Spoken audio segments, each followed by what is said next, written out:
hear of William F. Cody? Maybe not, but you've heard of Buffalo Bill. They're the same feller, and as the boys say, this is him. Wyoming is mighty proud of Buffalo Bill, and prouder of its wonderful Yellowstone Park, dedicated to the people in 1872.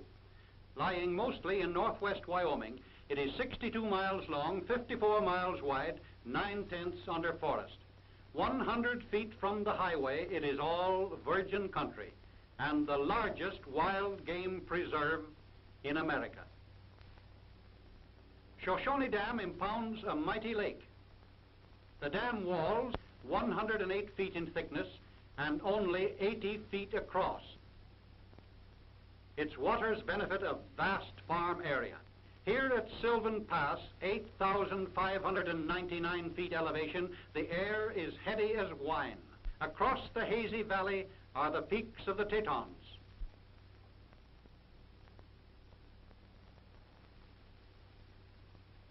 And boys, there's bars in them thar hills.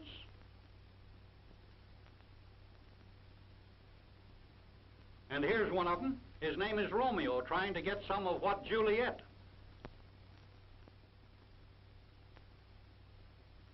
He says, bear with me a moment, my friend. Sylvan Lake, trout fisher's paradise. We bought this country unsight unseen in the Louisiana Purchase of 1803. Just a lot of rocks. People laughed at Trapper Coulter and his tales in 1807 of boiling springs and fountains. They called it Coulter's Hell. They pooh-poohed Jim Bridger's story in 1830, but the geysers were there all right. In 1870, the Washburn Party officially surveyed the strange terrain. The government set it aside for a national park, our first and biggest. This is called the Dragon's Mouth.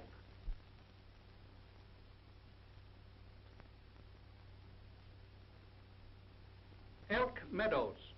Here and at Jackson Hole are 30,000 head of elk. But we forgot our cards, so we couldn't work our way into the elk convention. We didn't get to see one of them. The average snowfall up here is 110 inches, so there are plenty of waterfalls in summer.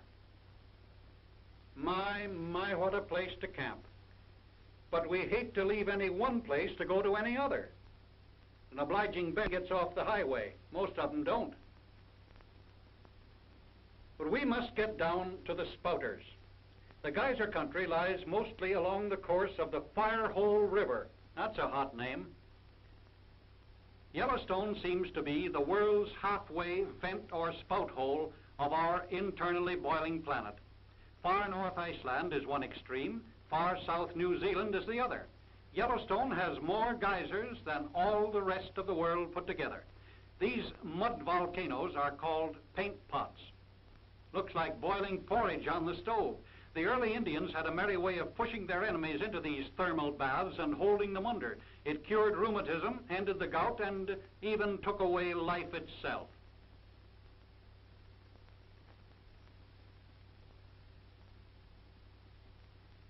Yes, this is a great place to live up here. If you have some ham, you can have some boiled ham and eggs if you have the eggs. And this water's hot, and I mean hot. Step in and try it. All you have to do is hold the egg in there for less than 3 minutes, and out she comes as hard-boiled as a Marine sergeant. Now, what are geysers? How come? Listen, my children, and you shall hear. A geyser isn't a volcano erupting water. It is a periodically erupting spring. The water runs in from melting snow or rain, and when it gets down the vent hole and meets the terrific heat of the molten lava down below, gradually, what with the pressure from below forcing the water rapidly back up through the narrow passage, she gets all het up and bursts into steam, which carries the water on top up with it. Spoof, spoof, see, simple, simple.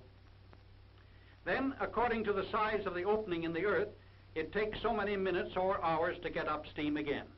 This is called Emerald Pool. Beautiful, eh?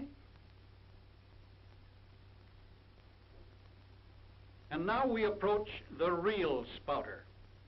No politician can compare with the big fellow.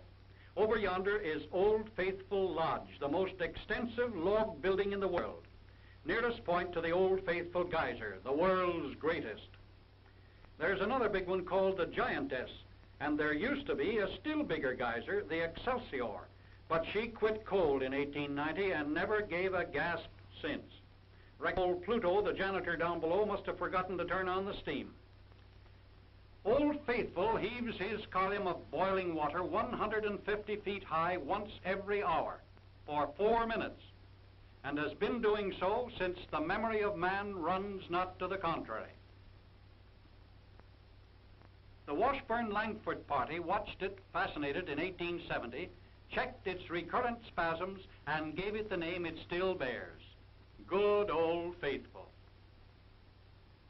It's rather staggering to think that in all probability, this old blowhard has been carrying on like this since the human race was in its infancy.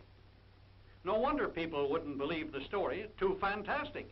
And Terrace's trip in 1834, as printed in the Mormon paper The Wasp, was not accepted either. We named this chap the Candy Kid. He sure loves his cough drops. But here we're down to Yellowstone Lake. You simply can't avoid this lake. It has 100 miles of shoreline all inside the park.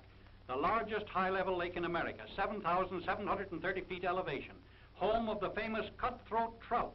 If you catch them, they're so humiliated that, well, anyway,